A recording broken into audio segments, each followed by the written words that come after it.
ఇప్పుడు మీరు ఎన్ని చేసినా కానీ ఆ అల్లాహే అల్లా పాట అదొక మైండ్లో అలా ఉండిపోయింది జనాలందరికీ. ఆ అందాల కన్నుల కన్నీలకు అంటే ఏదో సర్ప్రైజ్ కూడా ఏదో ఉందని ఏదో పోస్టర్లు అవి పెడుతున్నారు. యాక్చువల్గా మూవీ ప్లానింగ్ ఉంది. ఒక పెద్ద ప్రాజెక్ట్తో మేము ముందుకు రాబోతున్నాం. అందరికి ఇంటికి ఫోన్ చేసిన, అమ్మ నీ కొడుకు హీరో అయింది అమ్మ, ఇది పరిస్థితి, ఇన్ని కోట్లు పెట్టి చేస్తున్నారు, నీ కొడుకు మీద ఎంత నమ్మకం పెట్టుకున్నారు.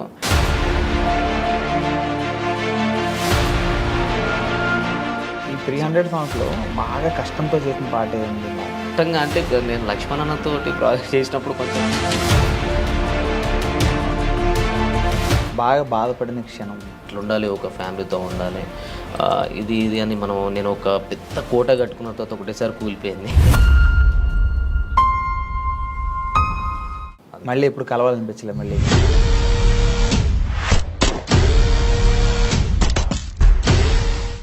హాయ్ హలో అందరికీ నమస్తే, వెల్కమ్ టు ఐడ్రీమ్ మీడియా. ఇప్పుడు నా ముందున్న గెస్ట్ పేరు ఏంటంటే, ఆయన యూట్యూబ్లో ఒక ట్రెండ్ సృష్టిస్తున్నారు. ఆయన పాట ఎప్పుడు రిలీజ్ అయినా సరే జనాలు ఎప్పుడు రిలీజ్ అవుతుందని కూడా ఎదురు చూస్తున్నారు అనమాట. సో ఒక విషాద గీతాలని ఆయన నటనతో అదేదో నిజంగా జరుగుతుందా, అది నిజంగా మనం ఎమోషనల్ అయ్యేలా చేస్తున్నాడు అనమాట. ఆయన మన టోనీ కిగ్ గారు మనతో ఉన్నారు.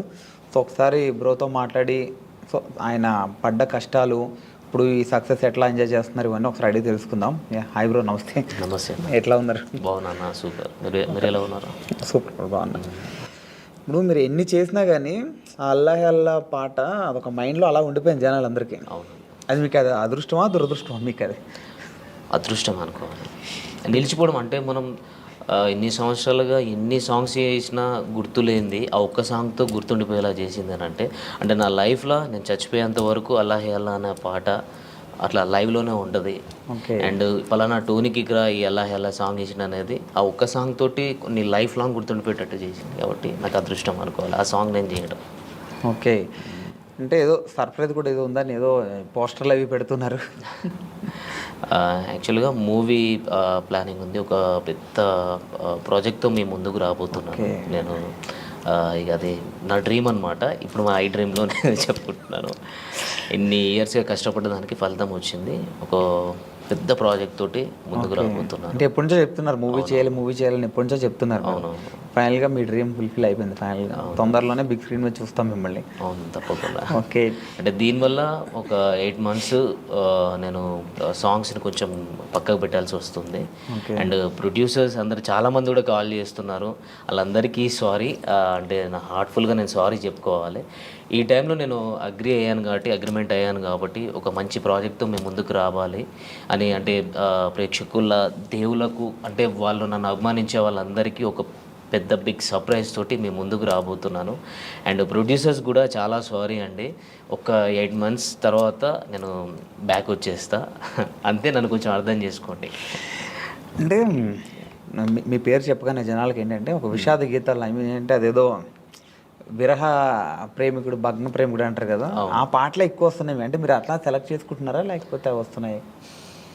అట్లా అంటే సెలెక్ట్ చేసుకోవడం బ్రాండ్ పడిపోయింది మీకు అట్లా అయిపోయింది. అంతకుముందు స్టార్టింగ్లో ఒక డాన్సర్గా గుర్తించారు, తర్వాత ఒక ఆర్టిస్ట్గా.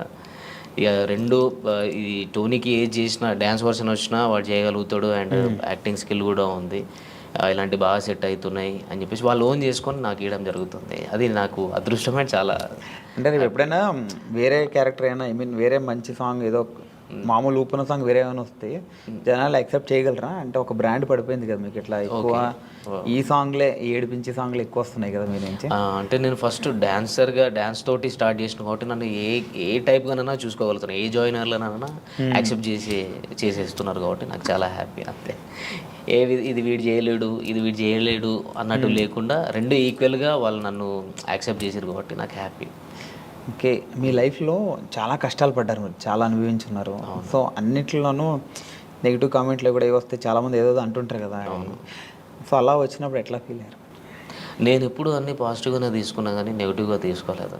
అంటే మనని వెనుక నుంచి ఎవరన్నా పొడిస్తే మనం అప్లేస్తామని నాకు తెలుసు. అంటే మన గురించి మనకు తెలియనప్పుడు ఎంతమంది అన్నా బ్యాక్ సైడ్ మాట్లాడుకుంటారు. మనతోటి మన రిలేషన్షిప్, అంటే మనతోటి ఉండి ఫ్రెండ్షిప్ చేసినప్పుడు నేనంటే ఏంటిదని తెలిసినప్పుడు వాళ్ళు అలాంటివి చేయరు. కాకపోతే ఆ కామెంట్స్ని నేను ఎప్పుడైనా కానీ పాజిటివ్గానే తీసుకున్నా, ఎప్పుడు బాధపడలేదు. అంత బాధపడి అంత పెద్దగా ఏం పెట్టలేదు కామెంట్స్ కూడా, లైట్. బాగా బాధపడిన క్షణం? బాగా బాధపడిన క్షణం అంటే మనిషి జీవితంలో హ్యాపీ ఉంటుంది, అట్లా సాడ్ కూడా ఉంటుంది, చాలాసార్లు జరుగుతుంది, కానీ మన మైండ్లో ఒకటి రిజిస్టర్ అయిపోయి ఉంటుంది కదా. అంటే నేను లైఫ్లో ఒకటి మనం ఎప్పుడైనా కానీ ఒకటి అనుకుంటాం, ఇట్లా ఉండాలి, ఒక ఫ్యామిలీతో ఉండాలి, ఇది అని నేను ఒక పెద్ద కోట కట్టుకున్న తర్వాత ఒకటేసారి కూలిపోయింది. అది కొన్ని రోజులు స్ట్రగుల్ ఫేస్ చేసిన, అంతకు మించి బాధ దాని తర్వాత కూడా నేను లైఫ్లో అనుభవించలేదు. అదొకటే బాధ. మళ్ళీ ఇప్పుడు కలవాలనిపించలేదు మళ్ళీ ఈ టాపిక్. Okay okay. అంటే ఏదైనా ఇప్పుడు బ్యాక్ వెళ్తే అది నేను మార్చుకోవాలి నా లైఫ్లో అని ఏదో ఒక థాట్ ఉంటుంది కదా, అట్లా ఏముంది మీ లైఫ్లో? దేవుడు ఇచ్చిన ఒక లైఫ్లో దేవుడు ఎటు వెళ్ళాలో అనేది డిసైడ్మెంట్ చేస్తాడు. మనకు అప్ అండ్ డౌన్స్ అనేది జరుగుతూనే ఉంటుంది. దెబ్బ తాకితేనే మనకు దాని వాల్యూ తెలుస్తుంది. దాన్ని నేను మార్చుకోవాలని అనుకోవట్లేదు. నేను దెబ్బ తినాలి ఎవ్రీ టైం. ఇప్పటికి కూడా నేను ఎప్పుడు స్ట్రైట్గా వెళ్ళాలని లేదు, అప్ అండ్ డౌన్స్ తోటే వెళ్ళాలని నా లైఫ్ అనుకుంటున్నా అంతే. మార్చుకోవాలి, ఇది మార్చుకోవాలి, అది మార్చుకోవాలని లేదు. మనం ముందు ఏమైనా గోల్ పెట్టుకుంటే దాన్ని స్ట్రైట్గా ఫాలో అయ్యి దాన్ని కరెక్ట్ రీచ్ కావాలి. ఇది మాత్రం చేసుకోగలగాలి. కానీ మన లైఫ్ని మార్చుకోవాలంటే ఈ గోల్నే మనం ఏదైతే అనుకున్నామో ఆ సక్సెస్తోనే మార్చుకోవాలి అంతే. అంటే డాన్సర్ టు యాక్టర్ అయ్యారు, ఇప్పుడు ఆర్టిస్ట్ అయ్యారు కదా. అవును. సో డాన్సర్ నుంచి ఆర్టిస్ట్గా టర్న్ అవడానికి మీరు చాలా స్ట్రగుల్ ఫేస్ చేస్తుంటారు కదా. ఎందుకు అలా వెళ్ళడం, ఇక్కడ బాగుంది కదా అని ఫీల్ చాలామంది చెప్పుంటారు మీరు. సో ఎందుకు ఇట్లా ఎలా అంటే డాన్సర్ నుంచి యాక్టర్గా అంటే ఇట్లా ఎందుకు చూస్ చేసుకున్నాను అంటే, డాన్సర్ అంటే బేసిక్గా యాక్టర్ అనమాట. అంటే డాన్స్ అంటే అది స్క్రీన్ వెనకాల ఉండి ఉంటాయి కదా, అట్లా కాకుండా మొత్తం మీ మీదే నడుస్తుంటుంది మొత్తం ప్రతిదీ. అంటే ప్రతిదీ అక్కడ ఏంటంటే ఎమోషన్ అన్నది అంత పట్టించుకోండి, మీరు కొరియోగ్రాఫ్ చేస్తారు అంత బాగుంటుంది, ఇక్కడ ఎమోషన్ అంతా చాలా ఉంటుంది కదా, ఆర్టిస్ట్గా కూడా చూస్తుంటారు కదా. సో కష్టం అనిపించిందా లేకపోతే? లేదు, నాకు చిన్నప్పటి నుంచి ఆర్టిస్ట్ అంటే యాక్టింగ్ కానీ డ్యాన్స్ కానీ చాలా ఇష్టం. అట్లనే చిన్నప్పటి నుంచి ఉంది. ఒక డాన్సర్గా అంటే ఫస్ట్ ఆఫ్ ఆల్ డాన్సర్గా ఒక గుర్తింపు తెచ్చుకున్నాం కాబట్టి అది ఉంది. నాకు కూడా ఎప్పుడైనా ఇలాంటి క్యారెక్టర్ చేయాలి, ఇట్లా ఉండాలి, ఇది చేయాలి, మనం ఒక డాన్సర్గా కాకుండా ఒక యాక్టర్ కూడా ప్రూవ్ చేసుకోవాలని నాకు చిన్నప్పటి నుంచి ఉండే. ఆ ఛాన్స్ నాకు వచ్చింది, చేసుకున్నాను. గుర్తించారు ఆడియన్స్, అంటే జనాలు కూడా నన్ను యాక్సెప్ట్ చేసారు. హ్యాపీ. మీకు ఎవరంటే బాగా ఇష్టం? ఈ డాన్సర్స్లో బాగా ఇష్టం మీకు? డాన్సర్స్లో ఎవరు బాగా ఇష్టం? డాన్సర్స్లో డాన్స్ చేసే వాళ్ళు ప్రతి ఒక్క ఇష్టం. అంటే ఇన్స్పిరేషన్ ఒకళ్ళు ఉంటారు కదా, అలా ప్రభుదేవ్ మాస్టర్, చిరంజీవి గారు. ఓకే, అట్లా. సో అందుకే ఆయనలాగా మీరు ఆర్టిస్ట్ అయ్యారు, డైరెక్టర్ అవుతారా? మళ్ళీ ఆయన కూడా డైరెక్టర్ కదా. డైరెక్షన్ స్కిల్స్ ఉన్నాయి, డైరెక్షన్ చేసేది నేను. ఏవైబి ఆర్ట్స్ అనే యూట్యూబ్ ఛానల్లో నేను అంతకుముందు 2018లో వర్క్ చేసినప్పుడు అందులో ఒక వరల్డ్ ఫేమస్ లవర్ అని, అప్పుడే world famous lover Vijay Devarakonda గారిది రిలీజ్ అయింది. ఆ టైంలో నేను అదే టైటిల్ మీద వరల్డ్ ఫేమస్ లవర్ అని చెప్పేసి ఒక షార్ట్ ఫిల్మ్ చేసిన. అంటే డైరెక్షన్ కానీ, స్టోరీ రైటింగ్ కానీ, సాంగ్స్ కూడా రాయడం కానీ, ఇవన్నీ నాకు చిన్నప్పటి నుంచి ఇష్టం, ఇంట్రెస్ట్ అంతే. ఇక ఓకే, ఫీల్డ్లోకి రాకముందు ఏం చేసేవారు? అంటే ఈ ఫీల్డ్లో అంటే నేను చిన్నప్పటి నుంచి డ్యాన్సర్ని, అండ్ నా స్టడీ ఇంటర్లోనే స్టాప్ చేసేసిన. ఇంటర్ తర్వాత నాకు డ్యాన్స్ మీద ఇంట్రెస్ట్ కాబట్టి డైరెక్ట్ ఫిల్మ్ ఇండస్ట్రీకి వచ్చేసిన. ఓకే, అంటే ఫ్రెండ్స్ ద్వారా. ఇంటర్ తర్వాత మీకు ఇంట్రెస్ట్ ఉంది, ఇంటర్ తర్వాత ఇక్కడికి వచ్చారు కదా. అవునండి. ఈ ఫిల్మ్ ఇండస్ట్రీకి రావడానికి ముందు, ఈ ఇంటర్ అయిపోయిన తర్వాత మీరు ఎలా రావాలనుకున్నారు? లైన్ ఎక్కడ దొరికింది? అంటే ఫ్రెండ్ ద్వారా మగధీర డే టు డ్యాన్స్ అని ఉండదు ఆ టైంలో. ఆట అండ్ ఛాలెంజ్, మాటివ్లో challenge and Dhee and Magadheera dare to dance, ఇప్పుడు 3 జరుగుతూ ఉండే అప్పుడు షూట్స్. ఇది ఛాలెంజ్ అనేది మాటివ్లో వచ్చేది, డి అనేది ETV, Magadheera dare to dance Zee తెలుగులో వచ్చేది. మా ఫ్రెండ్ వచ్చేసి రెగ్యులర్గా చేసేవాడు అందులో. నన్ను మా ఫ్రెండ్ ఏం చేసిండు, సాగర్ ఆయన పేరు, ఆయన తీసుకెళ్ళాను అనమాట. నువ్వు డ్యాన్స్ బాగా చేస్తున్నావు కదరా, నువ్వు కూడా సైడ్ డాన్సర్గా చేసేవరా కంటెస్టెంట్స్ తోటి అని చెప్పేసి తీసుకొని వచ్చిండు. నందు మాస్టర్తో చేసినాం. దాని నుంచి మెల్లగా శోభన్ మాస్టర్ అని చెప్పేసి హైదరాబాద్లో ఉండదు దిల్సుఖ్ నగర్లో, ఆయన రాకేష్ మాస్టర్ని పరిచయం చేయించిండు. మన రాకేష్ మాస్టర్ ఉన్నారు కదా, ఆయనను పరిచయం చేయించి ఇట్లా స్టూడెంట్స్ ఉన్నారు మాస్టర్, మీ దగ్గర పెట్టుకోండి, ఈవెంట్స్ కానీ ఏమైనా ఉన్న వాళ్ళు అన్నీ చేస్తారు అని చెప్పనంటే, వాళ్ళ తరపు నుంచి మేము బోరబండలో ఉండే అప్పుడు రాకేష్ మాస్టర్ గారు. అప్పుడు అక్కడికి వెళ్ళి అట్లా స్టార్ట్ అయింది. అక్కడ నుంచే మాస్టర్ అంటే చాలా మాస్టర్ దగ్గరనే నేర్చుకున్నాను. నాకు ఒక డాన్సర్గా నేను డ్యాన్స్ చేయగలుగుతాను కానీ ఎక్స్ప్రెషన్స్ అవన్నీ నాకు తెలిసి ఉండేవి కాదు. 2008-2009లో నేను ఇక్కడ ఇంద్రలోక్ కాంప్లెక్స్లో ఉండేది. అప్పుడు బోరమండ నుంచి ఇక్కడికి ఇంద్రలోక్ కాంప్లెక్స్కి వచ్చినాం అనమాట, ఇంద్రానగర్ దగ్గరికి. అక్కడ ఇన్స్టిట్యూట్ మాస్టర్ ఓపెన్ చేసిరు. అక్కడ ఒక 1 year వర్క్ చేసినాం కావచ్చు. ఆ టైంలో నాకు డ్యాన్స్ తప్ప ఏం తెలిసేది కాదు. అన్ఎక్స్పెక్టెడ్ అంటే ఆయన ప్రతిరోజు క్లాస్ తీసుకున్నట్టు అసలు డ్యాన్స్ చేస్తే డ్యాన్సే కాదు, ఎక్స్ప్రెషన్స్ ఉండాలి. అలాంటివి నేను ఆయన దగ్గర చాలా నేర్చుకున్నా. ఇప్పుడు మన మధ్యలో లేరు కాబట్టి, అండ్ ఆయన తరపు నుంచే నేను యాక్టింగ్ అనేది కొంచెం నేను చూస్ చేసుకున్నా. ఇట్లా ఉంటుంది, ఇది ఉంటుందని ఒక డాన్సర్గా నేను తెలుసుకున్నది ఆయన దగ్గరనే, రాకేష్ మాస్టర్ దగ్గరనే. అంటే కొరియోగ్రాఫర్గా సినిమాల్లోకి వెళ్ళకుండా మళ్ళీ ఆర్టిస్ట్గా టర్న్ అయ్యారు కదా మళ్ళీ. అంటే ఆ టైంలో 2009లో Gemini TV 31st night event చేసినాం. నాకు ఒక 10 days బాగా స్ట్రగుల్, అంటే ఎక్కువ స్టేన్ అయిపోయింది, ఫీవర్ వచ్చేసింది. ఇక్కడ నుంచి సిక్ అయిపోయి ఇంటికి వెళ్ళిపోయినా. ఇంటికి వెళ్ళిన తర్వాత ఇంట్లో వాళ్ళు పంపించలేదు. అప్పటికి ఆ లోపు ఒకవేళ 2009లో ఉండేది ఉంటే నాకు సైడ్ డాన్సర్ కార్డ్ తీసుకున్నట్టు. అప్పుడు షారోన్ అన్న ప్రెసిడెంట్గా ఉండే. ఆ టైంలో నీకు ఇప్పిస్తా అంటే పాల్ మాస్టర్ని చాలామంది వచ్చేవారు అప్పుడు రాకేష్ మాస్టర్ దగ్గరికి. నేను ఎక్స్పెక్ట్ చేయలేదు, కానీ ఇంట్లో వాళ్ళు కొంచెం స్టాప్ చేసారు, నీకు హెల్త్ పరంగా బాగాలేదు అనేసరికి అక్కడనే ఉండిపోయి ఇన్స్టిట్యూట్ పెట్టుకోవడం జరిగింది. ఇన్స్టిట్యూట్ పెట్టుకొని మెల్లగా అట్లా అయిపోయింది. అట్లనే డ్యాన్సర్గా ఉండి ఒక ఆర్టిస్ట్గా ఈ యూట్యూబ్లోకి నేను అన్ఎక్స్పెక్టెడ్గా వచ్చిన. నాకు అంటే డైరెక్ట్ మూవీస్లోకి వెళ్ళాలి అన్నట్టు ఉండేది. అంటే నాకు డైరెక్ట్ టచ్ అక్కడికి వెళ్ళిపోయినా. రాకేష్ మాస్టర్ తరపు నుంచి నేను ఏదో మూవీస్లోకి వెళ్ళాలి, మూవీస్లో కొరియోగ్రాఫర్ కావాలి, డ్యాన్సర్ కావాలి అనే థాట్ నుంచి కొన్ని మధ్యలో డిస్టర్బెన్స్ల వల్ల స్టాప్ అయిపోయి అక్కడనే మా ఊరు గోదావరికి అని అక్కడనే స్టాప్ అయిపోయినా. అక్కడ స్టాప్ అయిపోయి అన్ఎక్స్పెక్టెడ్గా ఒక సిచ్యువేషన్ జరిగింది. అటు నుంచి ఇళ్ళకు రావడం జరిగింది. యూట్యూబ్లోకి రావడానికి మీకు ఎవరు హెల్ప్ చేశారు? అంటే ఎవరు చెప్పారు ఇట్లా యూట్యూబ్లో చేద్దాం మనం అని చెప్పి? యూట్యూబ్లోకి మా ఫ్రెండ్ ఉండేటోడు, చరణ్ అని. చరణ్ వాడు మూవీస్ చిన్న చిన్న మూవీస్ చేసిండు, అవి ఇంకా రిలీజ్ కాలేదు, నార్మల్ తక్కువ బడ్జెట్. వాడు ఎప్పటికీ యూట్యూబ్ మీద కాన్సన్ట్రేషన్ ఉండేది. అసలు నాకు యూట్యూబ్ మీద అంత ఐడియా లేకుండే. వాడు ఎక్కువ యూట్యూబ్లో ఇది ఉంటుంది అది ఉంటుంది అని కవర్ సాంగ్స్ నాతో చేయించుకున్నాను. అంటే నా మైండ్ అప్పుడు నేను కొంచెం స్ట్రగుల్లో ఉండే, మైండ్ అంటే బాగా డిప్రెషన్లోకి వెళ్ళిపోయి ఉండే. వాడు దాంట్లో నుంచి బయటపెట్టడం కోసం వాడు యూట్యూబ్ అనే ఛానల్ని ఇంట్రడ్యూస్ చేసింది నాకు. కవర్ సాంగ్స్ చేద్దాం రాదని అన్నప్పుడు చేస్తే అందులోకి వెళ్ళి తీసుకొచ్చి ఇక్కడ హైదరాబాద్లో బోరబండాల మన అత్తాపూర్ దగ్గర శ్రవంత్ బంటి సార్ అని ఉంటారు, శ్రవంత్ బంటి. వాళ్ళది ఏవైబీ ఆర్ట్స్ అనే ఛానల్. అంటే నేను డిప్రెషన్లో నుంచి బయటికి రావడం కోసం వాడు ఏం చేసినట్టే ఆ ఛానల్ తీసుకెళ్ళి చేపించిండు అన్నట్టు, చేర్పించిండు. అక్కడ వాడు వదిలేసి వెళ్ళిపోయాడు. అరే చేసుకో, ఎందుకనంటే వాడు నా గురించి ఏం చూసినాడంటే, నీకు టాలెంట్ ఉంది, నువ్వు అంత ఇక్కడనే అయిపోవద్దు, నువ్వు ఇక్కడనే ఉంటే చచ్చిపోతావు కావచ్చు అనే రేంజ్లో అంత పిచ్చిగా ఉండటం. వీడు మారిపోవాలంటే వీనికి ఏదో ఒక పని ఉంటే వీడు మారిపోతాడు అన్నట్టు తీసుకుపోయి నన్ను అక్కడ వేసిండు. అక్కడ నాకు డ్యాన్స్ నేర్పిమని సార్ చెప్పారు. ఆర్టిస్టులు వస్తూ ఉంటారు, వాళ్ళకి డ్యాన్స్ చెప్పండి మీరు అని చెప్పి అన్నారు. మంత్లీ ఇంత మీకు పేమెంట్ ఇస్తా, అది ఇది అని చెప్పానంటే అది యాక్సెప్ట్ చేసిన. తర్వాత నీ లోపల యాక్టింగ్ స్కిల్స్ ఉన్నాయి టోనీ, నువ్వు కూడా షార్ట్ ఫిల్మ్స్ చేసుకోవచ్చు, వెబ్ సిరీస్ చేద్దాం అని అంటే అన్ఎక్స్పెక్టెడ్ సరే ఓకే అన్న ట్రై చేసిన. అంటే నాకు యాక్టింగ్ చేయాలని చాలా ఇంట్రెస్ట్ ఉండే ఆ టైంలో. అనుకోకుండా చేసేసిన. టోనీ నువ్వు డాన్సరే కాదు, నువ్వు యాక్టర్ కూడా, నువ్వు అయితే ఏదో ఒక రోజు మంచిగా ఉంటుంది అది అని చెప్పని అన్నారు. మళ్ళీ అన్ఎక్స్పెక్టెడ్ అంటే ఇది మూవీ వర్షన్ నుంచి యూట్యూబ్ నుంచి ఫోక్ ఇండస్ట్రీకి రఘుజాన్ అన్న ఫ్రెండ్, వాడు కొరియోగ్రాఫర్, వాడు అన్ఎక్స్పెక్టెడ్గా నువ్వు వచ్చి సాంగ్ చేయాలని చెప్పని అన్నాడు. చలో చలో కమలమ్మ సాంగ్ చేశాను. అప్పుడు కూడా నాకు ఇంట్రెస్ట్ లేదు, అన్ఎక్స్పెక్టెడ్ చేసిన, అది సక్సెస్ అయింది. వెంటనే అదే ప్రొడ్యూసర్ నాకు కాల్ చేయడం జరిగింది. కొంతమంది చాలామంది నంబర్స్ తీసుకొని ఇట్లా టోనీ బాగా చేస్తున్నాడు ఫోక్ ఇండస్ట్రీలో, ఆయన చేసిన సాంగ్ ఫస్ట్ సాంగ్ బాగుంది అన్నట్టు అట్లా మెల్లమెల్లగా నాకు ఛాన్సెస్ వచ్చినాయి అన్న. అట్లా వచ్చింది యూట్యూబ్లో. ఇప్పుడు మీ real name Vinayakanth. Okay, Vinayakanth నుంచి టోనీకి ఎట్లా మారారు?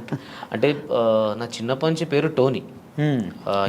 ఇంట్లో ఇంటి పక్కల స్కూల్లో కూడా టోనీ అని పిలుస్తారు. ఓన్లీ సర్టిఫికేట్ మీద మాత్రమే వినయకాంత్ అని ఉంటుంది, ఒరిజినల్ టోనీ. అయితే కిక్ అని ఎట్లా వచ్చిందంటే, నేను రవితేజ ఫ్యాన్ అనమాట. రవితేజ అన్న ఫ్యాన్ని. అట్లా కిక్ మూవీ వచ్చినప్పుడు టోనీకి పక్కకు కిక్ యాడ్ చేసుకున్నాను. అప్పుడు ఎప్పుడో చిన్నప్పటి నుంచి టోనీ కిక్ అని Facebook ID first time create చేసినప్పుడు కూడా టోనీ కిక్ అని ఉండేది. అట్లనే నాకు కంటిన్యూ అయిపోయింది. అందరూ టోనీ కిక్ అనడం. ఆయనతో ఏదో ఒక సాంగ్ కొరియోగ్రఫీ చేస్తారనుకుంటే ఇప్పుడు ఆర్టిస్ట్గా అయ్యారు అంటే ఆయన పక్కనే ఆఫర్ వస్తే ఎట్లా ఫీల్ అవుతారు? ఇప్పుడు రవితేజ గారి పక్కన చెప్పలేము. మనకు అంత అభిమానిస్తున్నామంటే వాళ్ళ పక్కకు మనకు ఒక ఛాన్స్ ఇచ్చిందంటే ఇక లైఫ్ లాంగ్ మర్చిపోలేము అంతే. ఇక అది గుర్తుండిపోతుంది. నాకు అదృష్టం అనుకోవాలి. ఆ అదృష్టం ఉంటే నిజంగా చాలా అంటే కలవడం, ఫోటో దిగడం ఇది కాదు మెయిన్. ఒక్క సినిమాలో సరే కొరియోగ్రఫీగా అన్న, ఒక సైడ్ డ్యాన్స్గా అన్న అట్లా చేసిన అంటే పక్కకు ఒక చిన్న క్యారెక్టర్ ఇట్లా వచ్చి వెళ్ళిపోయినా ఒక సీన్లో కనిపిస్తే చాలు. అట్లా నేను చాలా హ్యాపీ. 2 ఆప్షన్లు ఏంటంటే ఆయన పక్కన ఆర్టిస్ట్గా చేస్తావా, డాన్సర్గా అదే డాన్స్ మాస్టర్గా చేస్తావా అంటే ఏం తీసుకుంటారు రెండిట్లో? ఆర్టిస్ట్గా చేస్తాను. ఆయనతో వర్క్ చేయడం ఇష్టం. డాన్సర్గా అంటే ఇట్లా చేసి వెళ్ళిపోతారు. అదే మూవీ ప్రాజెక్ట్ ఏదైనా ఉంటే మనం మూవీ కంప్లీట్ అయ్యేదాకా ఉంటాం. అది లైఫ్ లాంగ్ నేను పోయేదాకా ఉంటుంది.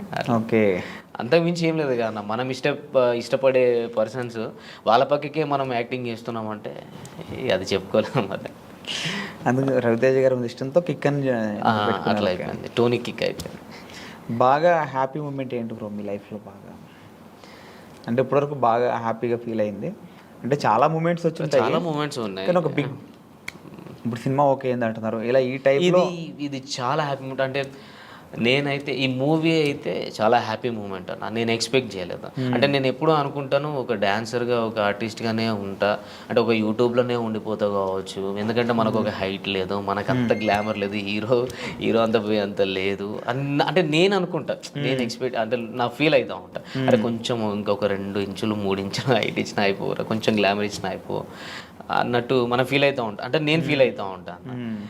కానీ సడన్గా నువ్వే హీరో, నీతోనే ప్రాజెక్ట్ చేస్తున్నాం, ఇన్ని కోట్లు పెట్టి చేస్తున్నాం అని అన్న తర్వాత అది హ్యాపీనెస్గా చెప్పలేంది. నేను ఆ రోజు మాత్రం అగ్రిమెంట్ అయిపోయి అన్నీ కంప్లీట్ అయిపోయినాయి అన్న రోజు నేను ఎక్స్పెక్ట్ చేయలేదు. అసలు ఒక డైనమాలో ఉన్నా. కానీ అందరికీ ఇంటికి ఫోన్ చేసిన, అమ్మా నీ కొడుకు హీరో అయింది అమ్మా, ఇది పరిస్థితి, ఇన్ని కోట్లు పెట్టి చేస్తున్నారు, నీ కొడుకు మీద ఎంత నమ్మకం పెట్టుకున్నారు, ఇది ఇన్ని రోజులు కష్టపడ్డదానికి నేను ఎక్స్పెక్ట్ చేయలేని ఫలితం అనేది వచ్చింది. అంటే నేను ఎన్నో స్ట్రగుల్స్ నుంచి వచ్చిన నాది మామూలుగా తప్పేను. ఎన్నో బాధల నుంచి అసలు నేను అసలు ఏ దారి ఎటు నుంచి దేవుడు ఎటు తీసుకెళ్తాడో కూడా ఎక్స్పెక్ట్ చేయలేదు. అసలు ఈ 5 years ఎట్లా గడిచింది అనేది కూడా నాకు ఐడియా లేదన్న. అట్లా వెళ్ళిపోయింది అంతే. కానీ సంతోషంగా అంటే చాలా హ్యాపీగా ఫీల్ అవుతున్నాను. నా డ్రీమ్ ఐ డ్రీమ్లో చెప్పుకున్నా. డ్రీమ్ ఐటెంలో చెప్తాను. ఓకే ఓకే, ఇంకా ఫ్యూచర్ ప్రాజెక్ట్, ఇంకా ఫ్యూచర్ మీ గోల్స్? మూవీ ఓకే అయింది అంటే ఎప్పటి నుంచో అనుకుంటున్నారు కదా సినిమా. మీ ఫ్యాన్స్ని కూడా చాలా మందిని తొందరలో సినిమా సినిమా తీస్తాను అని చాలా రోజుల నుంచి అన్నాను. కానీ కన్ఫామ్గా మీకు ఈ 2 monthsలో, ఈ వచ్చే 2 monthsలో అప్డేట్ ఇస్తారు. ఎందుకంటే గ్రౌండ్ వర్క్ నడుస్తుంది, వర్క్షాప్ నడుస్తుంది. అంతా అయిపోయిన తర్వాత అఫీషియల్గా మీ ముందుకి వస్తాం. మీరేం డిసప్పాయింట్ కావద్దు. ఖచ్చితంగా అంటే నేను చెప్పే మాట ఇన్ని రోజుల నుంచి నేను మాటగా చెప్పినా, ఇప్పుడు నేను హార్ట్ఫుల్గా నేను ఓపెన్గా చెప్తున్నాను. ఇది నేను చెప్పడం కాదు, మీకే ఇంకో 2 నెలల్లో తెలుస్తుంది. మీరేం డిసప్పాయింట్ కావద్దు. సాంగ్స్ కూడా రావట్లేదు, చేయట్లేదు అని అనుకోవద్దు. ఎందుకంటే ఒక మంచి ప్రాజెక్ట్తో, ఒక పెద్ద సినిమాతో మీ ముందుకు వస్తున్నాం కాబట్టి, మంచి కథతో వస్తున్నాం కాబట్టి మీరు దాన్ని కూడా యాక్సెప్ట్ చేయండి. అండ్ మీరు లేకపోతే నేను లేను. అండ్ చాలా థ్యాంక్ యూ. నన్ను కూడా ఇందులో ఇంకా సపోర్ట్ చేయండి అని నేను కోరుకుంటున్నాను అంతే. వాళ్ళకు ఇప్పటివరకు ఎన్ని సాంగ్స్ చేశారు మొత్తం? నేను ఒక 300 దాకా చేశాను. ఈ 300 సాంగ్స్లో బాగా కష్టంతో చేసిన పాటే ఉంది. బాగా అరే వద్దు ఇంకా అది మనం అనుకున్న తర్వాత సాంగ్ కంప్లీట్ అయిపోయినా కొంచెం కష్టంగా ఉంది అనిపించింది పాట ఏంటి? కష్టంగా అంటే ఇప్పుడు నేను లక్ష్మణ్ అన్నతోటి ప్రాజెక్ట్ చేసినప్పుడు కొంచెం భయంగా కష్టంగా అనిపించేది. అట్లా కొన్ని టైమ్స్లో నేను హెల్త్ కరెక్ట్గా లేనప్పుడు కూడా డ్యాన్స్ చేయడం నాకు బాగా కష్టం అనిపించింది. అట్లా చాలా జరిగినాయి అన్న, ఒకటని కాదు, బాగా జరిగినాయి. ఇది యాక్టింగ్ వర్షన్కి వస్తే లక్ష్మణ్ అన్నతో చేస్తే కొన్ని కష్టం అనిపిస్తాయి, భయం అనిపిస్తుంది. కష్టం ఏం లేదు, ఇష్టమే, కానీ కొంచెం భయం వేస్తుంది. డ్యాన్స్ పరంగా వస్తే కష్టం, ఎందుకంటే బాడీ మొత్తం షేక్ చేయాలి కాబట్టి కొన్ని సిచ్యువేషన్స్లో నాకు హెల్త్ కరెక్ట్గా సహకరించినప్పుడు కొంచెం కష్టం అనిపించింది. చాలాసార్లు అయింది అట్లా. అంటే ఇన్ని పాటల్లో మీకు ఇష్టం లేకుండా మీరు ఏదో ఒక ఫ్రెండ్ చెప్పారని ఫ్రెండ్ గురించి అని, అంటే పాట నచ్చకపోయినా మీరు చేసిన ఒకటి ఉంటాయి కదా, ఉన్నాయా అట్లాంటివి? పేరు చెప్పాలి అట్లా లేదా? తర్వాత బాధపడింది ఏమున్నాయా? లేదు అట్లేం లేదు. మనం ఏదైనా సాంగ్ నచ్చితే చేస్తాం, నచ్చకుండా అయితే మనం చేయలేము, అడిగేయలేము. నచ్చే చేసినాము నేను సాంగ్స్, ఎప్పుడు నచ్చకుండా చేయలేము. ఓకే, అంటే కొంతమంది ప్రొడ్యూసర్స్ కూడా అంటే అంటే పాట హైప్ పోతుంది అనే నమ్మకం కాకుండా మీడియంలో ఉంది, ఒకటి హైప్లో ఉంది, అంటే మొత్తం పూరా డల్గా ఉంటే మాత్రం లేదన్నా ఇలా లేదు అని చెప్పగలుగుతా. కానీ నన్ను కన్విన్స్ చేసి నేను ఇష్టం లేకుండా చేసిన ప్రాజెక్ట్ అయితే ఏది లేదు, అన్ని ఇష్టం ఉండే చేసేసిన. కొంతమంది నెగిటివ్గా కామెంట్లు పెడుతుంటారు, అవును, వాంటెడ్లీ కావాలని పెడుతుంటారు. అట్లా వచ్చినప్పుడు ఎలా ఫీల్ అవుతుంది? నేను కావాలని పెట్టినప్పుడు దాన్ని నేను ఏం చేయలేనన్నా. నేనైతే అసలు ఈ స్టార్టింగ్లో ఎప్పుడో 1 ఇయర్లో అంటే ఈ ఫస్ట్ ఇయర్లో నేను చూసుకున్నా కామెంట్స్, బాధ అనిపించేది.